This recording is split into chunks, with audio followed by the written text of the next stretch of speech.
Hello दोस्तों, स्वागत है आप सभी का आपके अपने YouTube channel government exam zone पे। हम लोग पढ़ रहे थे शिक्षा शास्त्र सिलेबस के अनुसार।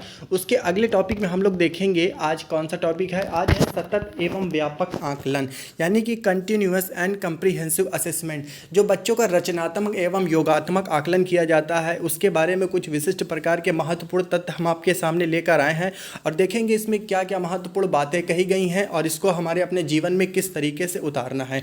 तो चलिए शुरू करते हैं।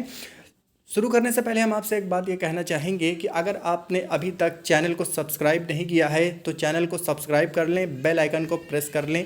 वीडियो पसंद आए तो वीडियो को लाइक ज़रूर करें। अगर वीडियो ना पसंद आए तो वीडियो को डिसलाइक भी कर सकते हैं, ठीक है। चलिए शुरू करते हैं। सबसे पहले देखते हैं हम लोग सतत आकलन। आखिर ये सतत आकलन है क्या? सतत आकलन यानी कि कंटिन्यूअस असेसमेंट। एक अध्यापक हर रोज कक्षा में बच्चों का आकलन करता है, इसलिए इसे सतत आकलन कहते हैं। एक अध्यापक, जैसे कि मान लीजिए आप अध्यापक बन गए, आप बच्चों को जो क्लास में रोज़ाना पढ़ाएंगे, पढ़ाने के 10 मिनट या 15 मिनट के बाद आप उनसे कुछ ना कुछ पूछते हैं। इसी को कहते हैं आकलन। लगातार पूछते हैं, कक्षा में पढ़ाने के बाद कुछ समय के बाद आप पूछते हैं और इसको लगातार पूछते हैं। जब ये प्रक्रिया आप क्लास में लगातार 3-4 बार करते हैं, यानी कि इसको सतत रूप से जारी रखते हैं, इस कारण इसे सतत आकलन कहा जाता है। इसके विपरीत होता है व्यापक आकलन। व्यापक आकलन वो होता है यदि बालक के शैक्षिक एवं सहशैक्षिक दोनों पक्ष का आकलन किया जाए तो यह व्यापक बन जाता है। यानी कि इसमें कक्षा के अंदर चल रहे शैक्षिक पक्षों का आकलन एवं कक्षा के बाहर किए जा रहे फील्ड वर्क, जैसे कि प्रोजेक्ट कार्य हो गया, खेल कूद हो गया, बैट बॉल हो गया, मतलब कि प्रैक्टिकल से रिलेटेड फील्ड वर्क में भी किए जाने वाले जितने कार्य हैं, अगर आप उसका आकलन भी साथ में करते हैं तो सतत के साथ साथ ये व्यापक आकलन हो जाता है। क्योंकि इसमें आकलन जो है वो कंप्रीहेंसिव थोड़ा सा बड़ा हो जाता है, इसलिए इसे व्यापक आकलन कहा जाता है, ठीक है। अब देख लेते हैं शैक्षिक पक्ष का आकलन। आखिर ये शैक्षिक पक्ष का आकलन क्या होता है? ये 2 प्रकार से होते हैं। नंबर 1, इसको कहते हैं रचनात्मक, रूपात्मक अथवा निर्माणात्मक एवं अनौपचारिक। इसके 4 तरीके के नाम हैं, इसको आपको ध्यान में रखने हैं। नंबर 1 है रचनात्मक, इसी को रूपात्मक, इसी को निर्णयात्मक एवं इसी को औपचारिक भी कहते हैं। इसके अतिरिक्त इसमें देख लेते हैं कौन कौन से पॉइंट आते हैं। नंबर 1 है इसमें बच्चों और अध्यापक दोनों की प्रतिपुष्टि होती है। शैक्षिक पक्ष का आकलन में रचनात्मक आकलन, जब बालक बच्चों को पढ़ाता है, क्लास में पढ़ाने के बाद उससे फीडबैक चाहता है कि बच्चे हमें कुछ बताएं। इससे पता चलता है कि बच्चों ने क्या सीखा और हमारे द्वारा बच्चों ने जो सीखा वो हमको बता पा रहे हैं कि नहीं, हमने बच्चों को ठीक तरीके से हम सिखा पाए हैं या नहीं। इससे बच्चों की और अध्यापक दोनों की प्रतिपुष्टि हो जाती है। यह अधिक से अधिक अधिगम कराने के लिए होता है। नंबर 2 पर यह अधिक से अधिक अधिगम कराने के लिए होता है। यह निदानात्मक होता है। ये बात सबसे महत्वपूर्ण ध्यान देने वाली है कि यह निदानात्मक होता है, यह डायग्नोस्टिक होता है। अर्थात बच्चा जब क्लास में कुछ भी रचनात्मक आकलन के दौरान नहीं बता पाता तो अध्यापक उसका निदान कर देते हैं, यानी कि उसको उस चीज़ के बारे में दोबारा आगाह कर दिया जाता है तथा उसको दोबारा बता दिया जाता है। यह उपचारात्मक भी होता है। साथ ही साथ इस जो बच्चे नहीं बता पाते हैं तो उसका उपचार कर दिया जाता है। उपचार का मतलब ट्रीटमेंट नहीं, यानी कि इसका मतलब ये हुआ जब बच्चे नहीं बता पाते हैं तो किसी न किसी विधि से उसका उपचार किया जाता है एवं उसके बारे में उसको विशिष्ट जानकारी दे दी जाती है। इसे अधिगम के लिए आकलन भी कहते हैं। रचनात्मक आकलन को अधिगम के लिए आकलन भी कहते हैं। ये सबसे मोस्ट इंपॉर्टेंट पॉइंट है। ये रचनात्मक अधिगम के लिए आकलन भी होते हैं। इससे पहले कि हम वीडियो में हमने आपको पढ़ाया था अधिगम का आकलन, अधिगम के रूप में आकलन, अधिगम के लिए आकलन, विशिष्ट प्रकार के आकलन के प्रकार पढ़ाए थे। उसी का ये एक रूप है। इसे अधिगम के लिए आकलन भी कहा जाता है। इसे अनौपचारिक कहते हैं। ये इनफॉर्मल प्रकार का होता है। हमारे सिस्टम में 4 रचनात्मक आकलन के अंग लगाए जाते हैं। इन चारों आकलनों को रचनात्मक के साथ साथ योगात्मक आकलन भी कहा जाता है। इनमें कौन कौन से हैं ये हमको चलिए ध्यान देने योग्य बातें हैं, तो चलिए देख लेते हैं। सबसे पहले है ऑब्जर्वेशन यानी कि अवलोकन, दूसरा है लिखित तकनीक, तीसरा है मौखिक तकनीक और है अन्य तकनीक। अवलोकन, लिखित तकनीक, मौखिक तकनीक एवं अन्य तकनीक। इन रचनात्मक आकलन के उपकरण एवं तकनीक है। इस चारों टॉपिक को आपको अच्छे से ध्यान में रखने हैं। डायरेक्टली आपसे एग्जाम में पूछ लिया जाता है कि रचनात्मक आकलन की निम्नलिखित में से कौन सा उपकरण है। 4 ऑप्शन में से कोई एक ऑप्शन होगा और कोई एक ऑप्शन होगा, 3 ऑप्शन नहीं होंगे या 3 पॉजिटिव होंगे, 1 निगेटिव होंगे।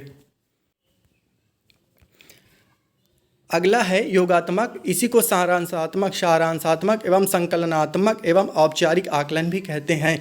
यह साल में केवल 2 बार किया जाता है। जैसे कि हमने आपको बताया था, ये योगात्मक आकलन यानी कि कम्प्रिहेंसिव असेसमेंट या सम्मेटिव असेसमेंट, ये साल में 2 बार होते हैं, सितंबर माह में एवं मार्च माह में। इसी को हम लोग कहते हैं छमाही एवं सालाना के नाम से भी जानते हैं। इसी को हम छमाही की परीक्षा एवं सालाना की परीक्षा के नाम से भी जानते हैं। यह अधिगम का आकलन होता है, यानी कि 6 महीने के उपरांत जो भी कुछ पढ़ाया जाता है उसका पूर्ण रूप से आकलन किया जाता है, यानी कि जो अधिगम सिखा दिया गया है अब उसका आकलन होगा, यानी कि यह अधिगम का आकलन है। इनको हम उपलब्धि परीक्षण भी कहते हैं, यानी कि अचीवमेंट टेस्ट भी कहते हैं। इसी को हम पेन पेपर परीक्षण भी कहते हैं। यह उपचारात्मक एवं निदानात्मक दोनों नहीं होता। आपने कभी एग्ज़ाम में छमाही सालाना का एग्ज़ाम दिया होगा, उसके बाद आपको डायरेक्ट कॉपी दिखाई जाती है या रिज़ल्ट बना कर दिया जाता है। इसमें किसी भी तरह की कोई परिवर्तन करने का मौका नहीं दिया जाता, अर्थात ये उपचारात्मक एवं निदानात्मक दोनों नहीं होते। इसको पेन पेपर परीक्षण भी कहते हैं। मान लीजिए हाई स्कूल या इंटरमीडिएट की बोर्ड की परीक्षा, ये भी एक तरीके का योगात्मक एवं संकलनात्मक आकलन है या औपचारिक आकलन है। यह आंतरिक एवं बाह्य दोनों हो सकती है। यह ज़्यादातर बाह्य होती है। हमने आपको बताया था कि यह आंतरिक यानी कि सिटिंग अरेंजमेंट करके अपने ही स्कूल में कराई जा सकती है। इसके अलावा बाहर बड़े बड़े सेंटरों को बनाया जाता है, एग्जामिनेशन हॉल जिसको बोलते हैं, वहाँ पर इसका आकलन किया जाता है। अब अगला आता है सहशैक्षिक पक्ष का आकलन, असेसमेंट ऑफ को एजुकेशनल आस्पेक्ट। अब यहाँ देख लेते हैं हम लोग। इसके अंतर्गत सहगामी क्रियाएं कराई जाती हैं। इस पक्ष के आकलन के लिए परीक्षाएं नहीं होती, बल्कि जिन जिन क्रिया में बच्चे भाग लेते हैं उन सभी के रिकॉर्ड बनाए जाते हैं। रिकॉर्ड साल भर तक चलते रहते हैं। इसमें सीधे सीधे ये बोल दिया गया है कि इसमें बच्चों की परीक्षण प्रक्रिया नहीं कराई जाती, यानी कि क्लासरूम में होने वाली शैक्षिक पक्ष की क्रिया नहीं कराई जाती, बल्कि इसके विपरीत जो पाठ सहगामी क्रियाएं यानी कि को करिकुलम एक्टिविटीज़ जो कराई जाती है, फील्ड वर्क, खिलाना कुदाना, खेल के मैदान में वृक्षारोपण करवाना, ये सब इन सब पक्ष का आकलन किया जाता है। इसके कई तरीके के रिकॉर्ड होते हैं। नंबर 1 होता है संचित अभिलेख, कुमुलेटिव रिकॉर्ड। इसमें शैक्षिक पक्ष के अंक व ग्रेड भी लिखे जाते हैं तथा शैक्षिक पक्ष के अंतर्गत बच्चों का स्वास्थ्य, आदत, पाठ्यक्रम एवं पाठ्य सहगामी क्रियाओं का भाग लेने का विवरण भी दर्ज होता है। अगर आपसे पूछे कि जिसमें शैक्षिक पक्ष एवं शैक्षिक पक्ष दोनों का रिकॉर्ड रखा जाता है, वो कौन सा अभिलेख में होता है, तो वो होता है संचित अभिलेख। ये एक ऐसा अभिलेख है जिसमें शैक्षिक पक्ष एवं शैक्षिक पक्ष दोनों पक्षों का रिकॉर्ड रखा जाता है। इसके अलावा आता है वृत्तांत अभिलेख। इस अभिलेख में बच्चों के व्यवहार से संबंधित केवल विशिष्ट घटनाओं का ही लेखा किया जाता है। व्यवहार, बच्चों के जो मतलब अपने ज़िंदगी में खुद के व्यवहार होते हैं, उनसे संबंधित विशिष्ट घटनाओं का वर्णन देखा जाता है और उसको रिकॉर्ड किया जाता है। मान लीजिए कि कोई एक बच्चा टोंटी पर यानी कि नल पर पानी पीने गया, वो नल को बंद करके नहीं आया, खुला छोड़कर चला आया। इसके विपरीत कोई एक सभ्य बच्चा है जो उसको पानी तो नहीं पीना था, लेकिन वो फिर भी गया और टोटी को बंद करके चला आया। यानी कि एक बच्चा जिसको पानी की ज़रूरत थी वो गया, अपना काम निकाला यानी कि पानी पिया, उसके बाद उसको ऐसे ही खुली छोड़कर चला आया। दूसरा बच्चा देखा, उसको मन में विचार आया कि ये पानी जल ही जीवन है, हमें इसको बचाना चाहिए। हालांकि उसको पानी पीना नहीं था, फिर भी वो गया और उसको उस पर बंद करके चला आया। यही सब मेन मुख्य बातें, यानी कि बच्चे अपने व्यवहार में किस तरीके से एटीट्यूड दिखा रहे हैं, क्या सही है क्या गलत कर रहे हैं, इन सब के चीज़ों का अभिलेख लिखा जाता है एनेक्डोटल रिकॉर्ड में। इसके विपरीत है अनुस्तुति सारणी, अवलोकन सारणी जिसको बोलते हैं। इस सारणी में बालक के अवलोकन योग्य व्यवहार का लेखा जोखा किया जाता है। ये भी ठीक वृत्तांत अभिलेख के ही तरह है। इसके उपरांत आता है साक्षात्कार विधि। इस सारणी में अध्यापक उन बातों को दर्ज कर लेता है जो बालक की साक्षात्कार द्वारा ज्ञात की जाती है, जिसको हम बोल सकते हैं ओरल इंटरव्यू। जो बच्चों के अंदर मौखिक परीक्षण छोटा मोटा किया जाता है स्कूल में, उससे जिन बातों की जानकारी अध्यापकों को प्राप्त होती है वो उस सारणी में, साक्षात्कार सारणी में इसको रखते हैं। अब यहाँ से आता है मुख्य पॉइंट, यह है जांच सूची यानी कि चेकलिस्ट। बच्चों के व्यवहार को हाँ या ना में दर्शाया जाता है। यदि किसी बच्चे का व्यवहार अच्छा है, जैसे कि पहला है किसी चीज़ में अच्छा है, स्पोर्ट, यहाँ पे आप देख सकते हैं स्पोर्ट पार्टिसिपेशन, पंचुअलिटी, डिसिप्लिन। अगर कोई बच्चा स्पोर्ट पार्टिसिपेंट लेने में, स्पोर्ट में भागीदारिता निभाने के लिए अच्छा है तो उसके लिए यहाँ पे अगर अच्छा है तो यस पे टिक कर देते हैं, अगर अच्छा नहीं है तो नो पे टिक कर देते हैं। पंचुअलिटी, अगर कोई बच्चा किसी भी काम करने में पंचुअल है, मान लीजिए वो टाइम पर स्कूल पहुँचने में भी पंचुअल है, तो अगर वो पंचुअल है तो यहाँ पे यहाँ पर यस पे टिक कर दिया जाएगा। अगर पंचुअल नहीं है तो यहाँ पे नो पे टिक कर दिया जाएगा। इसके विपरीत है डिसिप्लिन। अगर कोई बच्चा क्लास में डिसिप्लिन मतलब सभ्यता का परिचय देता है, अच्छे से बैठता है, मतलब किसी भी तरह का कोई शोरगुल नहीं करता है, तो उसके लिए यहाँ डिसिप्लिन पे यस टिक किया जाएगा। जो बच्चा इसके विपरीत व्यवहार करता है उसके लिए यहाँ पर टिक कर दिया जाएगा। उसके बाद अगला पॉइंट है चेक लिस्ट। अनुस्थिति सारणी गुणों का स्थान बताएगी। ये बच्चों के अंदर गुणों का स्थान बताएगी। इसके पहले जांच सूची में सीधे हाँ या नहीं की बात होती थी।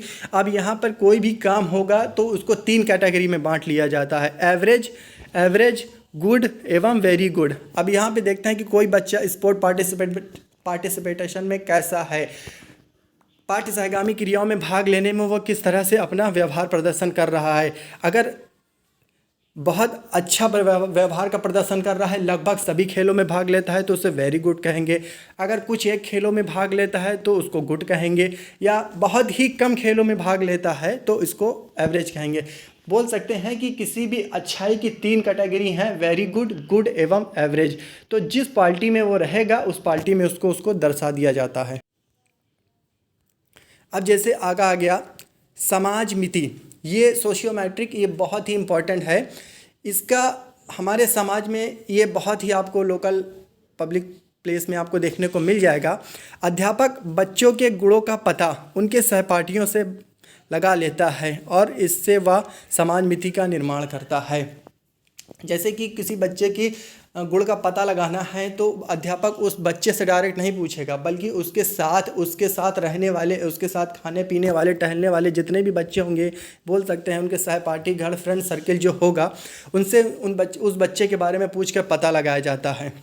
यही है समाज मिति। पासपोर्ट वेरिफिकेशन के लिए जब आप पासपोर्ट बनवाने के लिए जाते हैं तो आप वहाँ पर देखते हैं कि पुलिस इंक्वायरी आती है। पुलिस इंक्वायरी जिस व्यक्ति का पासपोर्ट बन रहा है डायरेक्ट उससे नहीं पूछती, बल्कि पड़ोसियों से, रिश्तेदारों से, आस पड़ोस के मोहल्लों वालों से पूछती है, उस व्यक्ति के बारे में, उसके कैरेक्टर के बारे में पूछती है, तब उसके पासपोर्ट वेरिफिकेशन को गुड किया जाता है, अर्थात उसको रिजेक्ट कर दिया जाता है। इसके अलावा आता है प्रश्नावली। अध्यापक बच्चों को अनेक प्रश्न देते हैं और बालक को उन प्रश्न के उत्तर देने होते हैं। इस प्रश्न से बालक की सोच, गुण, विचार का पता लगता है। सीधी सी बात है, कोई मान लीजिए जीके को कोई क्वेश्चन पूछ रहा है, अगर किसी बच्चे से पूछा भारत की राजधानी क्या है तो वो फटाक से बता देगा दिल्ली है। अगर इसी दूसरे बच्चे से पूछा कि भारत की राजधानी दिल्ली में अगर एक दिन के लिए पेट्रोल ख़त्म हो जाए तो क्या होगा, हर बच्चे अलग अलग तरीके से जवाब देंगे। कोई बच्चा कहेगा सारे वाहन रुक जाएंगे, कोई बच्चा कहेगा कि ट्रेनें चलना बंद हो जाएंगी, कोई बच्चा कहेगा मेरे पापा की स्कूटर नहीं चलेगी। तो बच्चों की जितनी सोच होगी वो उस तरीके से उसका जवाब देंगे। तो दोस्तों आज की वीडियो में इतना ही। मिलते हैं आपसे नेक्स्ट वीडियो में नेक्स्ट टॉपिक के साथ। तब तक के लिए बाय बाय।